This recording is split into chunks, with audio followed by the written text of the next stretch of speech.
Dear teachers, welcome to JS in English Learning. We are with Unit 6 of the revised PGTRB syllabus, that is American Literature, and we are discussing Maya Angelou's I Know Why the Caged Bird Sings. ஒரு அடைப்பட்ட அந்த பறவையானது ஏன் பாடுகிறது, ஏன் பாட முயற்சிக்கிறது அப்படிங்கிறது தான் இந்த போயற்றினுடைய மெயின் தீமே. இப்ப என்ன பண்ணாரு, அந்த என்ன சொன்னாருன்னா, பறவைகள் இரண்டு விதமாக உள்ளன அமெரிக்கால. அந்த ரெண்டு பறவைகள் அப்படிங்கும்போது அவர் ஒயிட் பீப்புளையும் பிளாக் பீப்புளையும் பறவைகளாக சித்தரித்து ஒரு கவிதை எழுதியிருக்கிறார். அப்ப என்ன சொல்றாரு, ஒயிட் பீப்புள் அப்படிங்கிறவங்க அவங்களுக்கு எல்லா ப்ரிவிலேஜஸும் இருக்கு. அதனால அவங்க என்ன நினைக்கிறாங்க, அவங்க இந்த உலகத்தையே தங்களுடைய கண்ட்ரோல்ல வச்சிருக்கிற அளவுக்கு நல்ல உயரமாக பல தங்களுடைய இலக்குகளை நோக்கி அழகாக பறந்து போய் என்ன பண்றாங்க, இந்த உலகமே என்னுடையது அப்படின்னு சொல்லி கொக்கரித்து கொண்டு இருக்கிறார்கள்.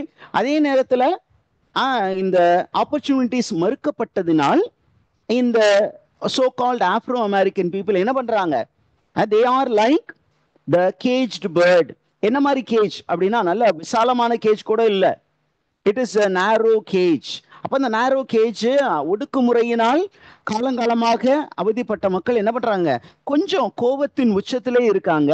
அப்ப கோபத்தின் உச்சமாக இருக்கும்பொழுது, கோபத்தினுடைய அவங்க மைண்ட் ஃபுல்லா கோபத்துல இருக்கும்போது என்ன பண்ணுது, அவங்களால அந்த உலகத்துல என்ன ஆப்பர்ச்சுனிட்டி இருக்குன்னு அவங்களால பார்க்க முடியல. ஏன், கோபம் கண்ணை மறைத்து கொண்டு இருக்கிறது.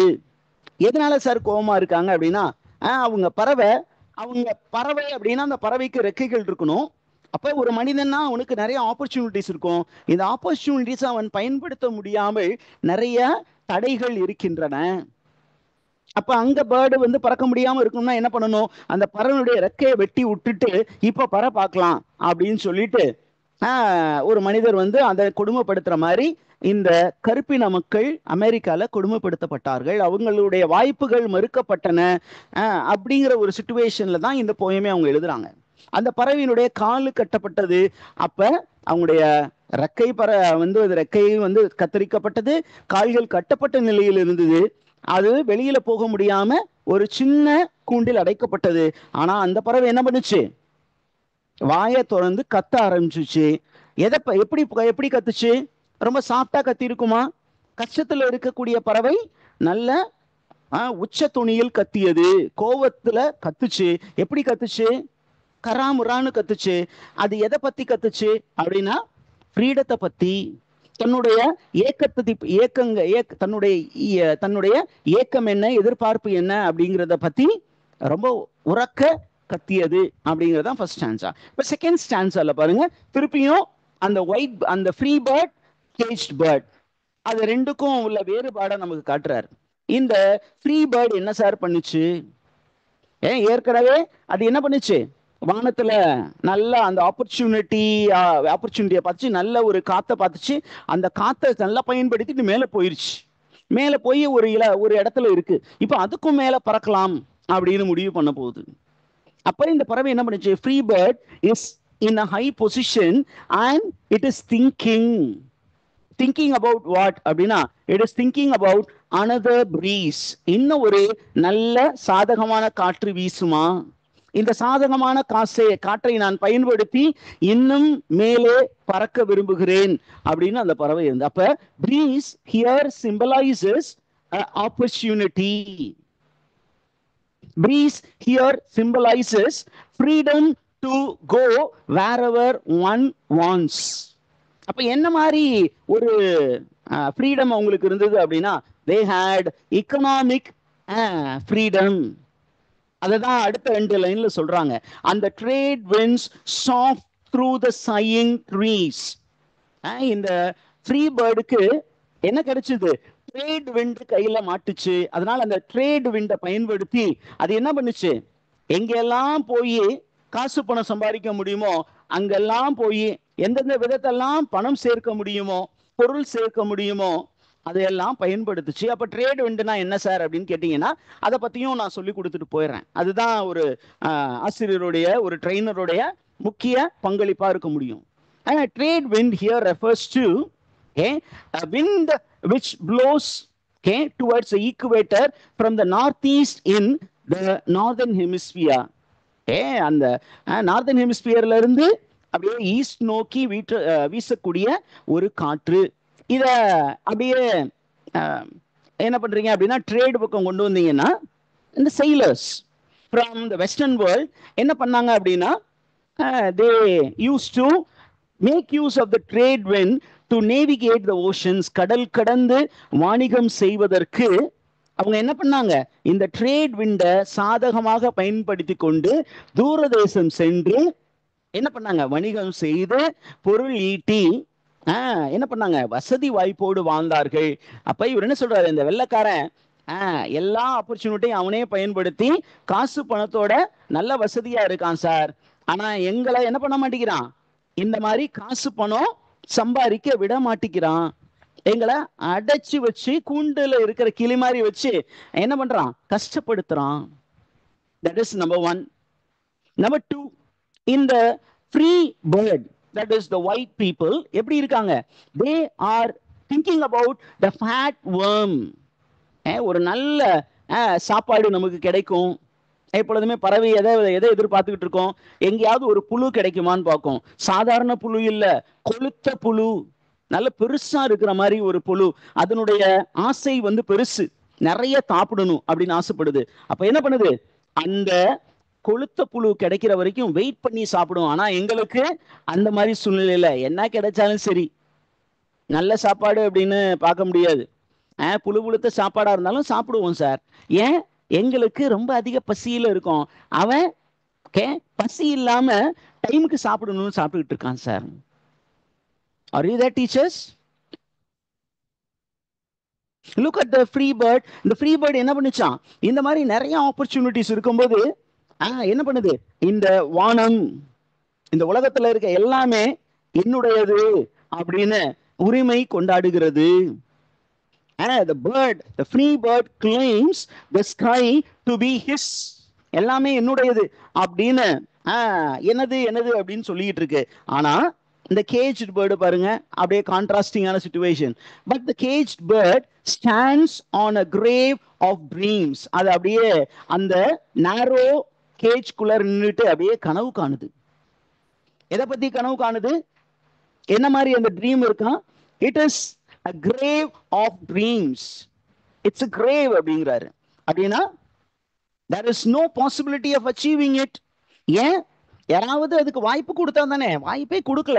so it is a grave of dreams. அப்படியே எட்டா கனியாக அதற்கு தெரிந்தது.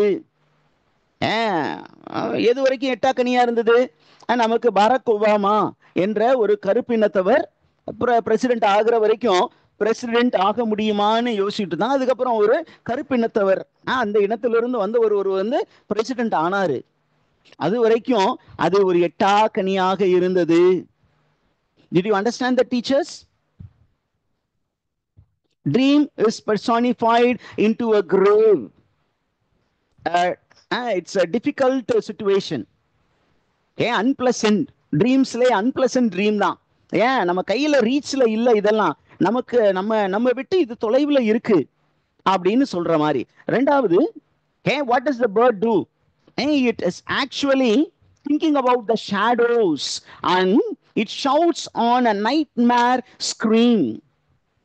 What is the meaning அப்படின்னு கேட்டீங்கன்னா, அந்த பறவை அப்படியே கண்ணை மூடும் பொழுது it recalls many nightmarish experience. கடந்த காலத்தில் அந்த பேர்டு அனுபவித்தது அல்லது அதனுடைய மூதாதையர் அனுபவித்த கொடுமைகள் எல்லாமே ஒரு கலெக்டிவ் அன்கான்சியஸ்ல இருக்கு. It's called race consciousness. என் இனத்தவர்கள் அனுபவித்த அந்த கொடுமைகள் எனக்கு ஞாபகம் இருக்கிறது. அந்த விஷயம் என்ன பண்ணுது, அது தூங்கும் போது கூட அது மண்டையில கொடைச்சலா இருக்கு, கொடைஞ்சுக்கிட்டே இருக்கு. என்ன, இத்தனை காலமாக நீங்க எவ்வளவு குடும்பப்படுத்திருக்கீங்க, எனது தந்தை தாயாரை என்ன பண்ணிருக்கீங்க, அடிமைகளாக வித்திருக்கீங்க. என்னுடைய மூதாதையர் பெண் பிள்ளைகள் என்ன பண்ணீங்க, கற்பழித்து இருக்கிறீர்கள், அவர்கள் கற்பை சூறையாடி இருக்கீங்க, எங்களுடைய வசதி வாய்ப்புகளை என்ன பண்ணிட்டீங்க, எங்கள்கிட்ட இருந்து எடுத்துக்கிட்டு போயிட்டீங்க அப்படின்னு சொல்லிட்டு அந்த கசப்பான அனுபவங்கள் ஒரு டிஸ்டர்பிங் ட்ரீமா வந்தது. இது கடந்த காலம்னு சொன்னா, நிகழ்காலம் எப்படி இருக்கு அப்படின்னு கேட்டீங்கன்னா, நிகழ்காலம் ரொம்ப மோசமா இருக்கு சார். எப்படி இருக்கு? அதனுடைய விங்ஸ் வந்து கத்தரிக்கப்பட்டு அதனுடைய கால் கட்டப்பட்ட நிலையில் இருக்குது. ஆனால் இந்த பறவை மட்டும் என்ன பண்ணுது? நான் என்ன பண்ண மாட்டேன், நீ என்னை என்ன கொடுமைப்படுத்தினாலும் சரி, நான் பாடுவதை நிறுத்த மாட்டேன். என்னுடைய கனவுகளை பற்றி நான் எனக்கே ஞாபகப்படுத்திக்கிட்டே இருப்பேன். நான் வந்து பெரிய அளவுக்கு சாதிக்கணும், நான் எல்லா துறையிலும் நான் பெரியவனாக வர வேண்டும் அப்படிங்கிற அந்த வேட்கைய நான் என்ன பண்ண மாட்டேன், கைவிட மாட்டேன். அதை பத்தி பாடிக்கிட்டே இருப்பேன். அப்ப நான் பாடும் பொழுது அந்த கேஜ் பேர்டுடைய சத்தம் எங்கே கேட்கும்? மலைகளில் எக்கோவாகும். அண்ட் அந்த ஃப்ரீடமோடைய ஸ்பிரிட் எப்பொழுதுமே இருக்கும்.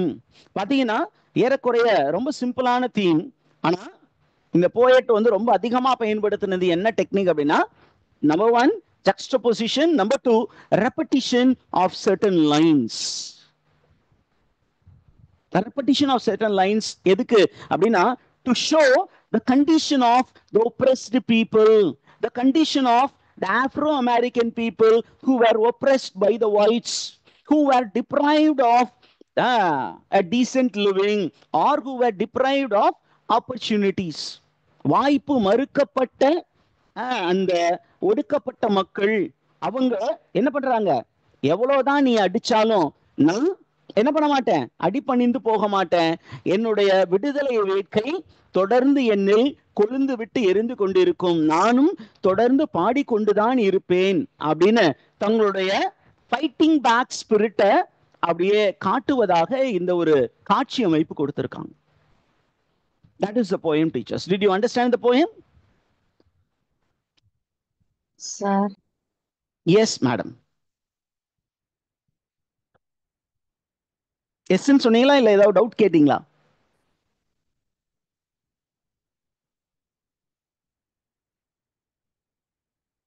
எதுவும் டவுட் இருக்கா டீச்சர்ஸ் இந்த போயத்துல?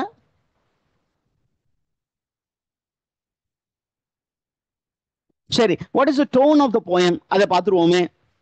த டோன் ஆஃப் த போயம், இந்த போயட்டினுடைய துணி என்ன, அதனுடைய அந்த ஸ்பீக்கருடைய வாய்ஸ் எப்படி இருக்கு அப்படின்னு பாத்தீங்கன்னா, ரெண்டு டிஃப்ரெண்டான வாய்ஸ் இருக்கு. எப்பெல்லாம் அந்த ஒயிட் பேர்டை பத்தி பேச ஆரம்பிக்கிறாரோ, அந்த ஒயிட் பேர்டு வந்து எப்படி இருக்கு, ரொம்ப ஜாலியா இருக்கு. அதனால அதனுடைய டோன் வந்து செலிப்ரேட்டரி டோன் இருக்கு.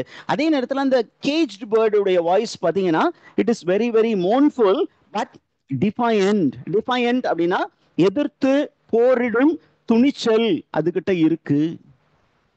அதுகிட்ட ஒரு வேட்கை இருக்கு. என்ன? விடுதலைக்கான வேட்கை. அந்த விடுதலைக்கான வேட்கைய அப்படியே படம் பிடித்து காட்டி இருக்கிறார். சரி, இந்த போயம் வந்து it is also considered to be a powerful allegory. Allegory அப்படின்னா என்ன teachers? What do you mean by allegory in Tamil? Have you heard of the word allegory? நிறைய தடவை பயன்படுத்திருக்கோம் இல்லையா? allegory இதை வந்து ஒரு உருவகம்னு சொல்லுவோம். அலிகரினா உருவகம். அந்த பிளாக் அந்த கேஜ்ட் பேர்ட் எதற்கான உருவகம்? இட்ஸ் அது வந்து எதற்காக உருவகப்படுத்தி இருக்காரு அப்படின்னா, it is actually it is representation of racial oppression and social injustice. ஒரே நாட்டின் குடிமகன்கள், அந்த வெள்ளை நினைத்தவர், கருப்பு இனத்தவர். ஆனா வெள்ளை நினைத்தவருக்கு எல்லாமே கிடைக்குது, எல்லா வாய்ப்புகளும் கிடைக்குது. ஆனா கருப்பினத்தவருக்கு வாய்ப்புகள் மறுக்கப்படுகின்றன. அங்க மட்டும் இல்ல, ஒவ்வொரு நாட்டுல வேற மாதிரி. நம்ம நாட்டுல ஜாதியின் பெயரால், மதத்தின் பெயரால், இனத்தின் பெயரால் நிறைய பிரச்சனை இருக்கு. அப்ப என்ன சொல்றாங்க, இங்கேயுமே ஃப்ரீ பேர்ட்ஸ் இருக்கு. என்ன பேர்ட்ஸ் இருக்கு? கேஜ்டு பேர்ட்ஸ் இருக்கு.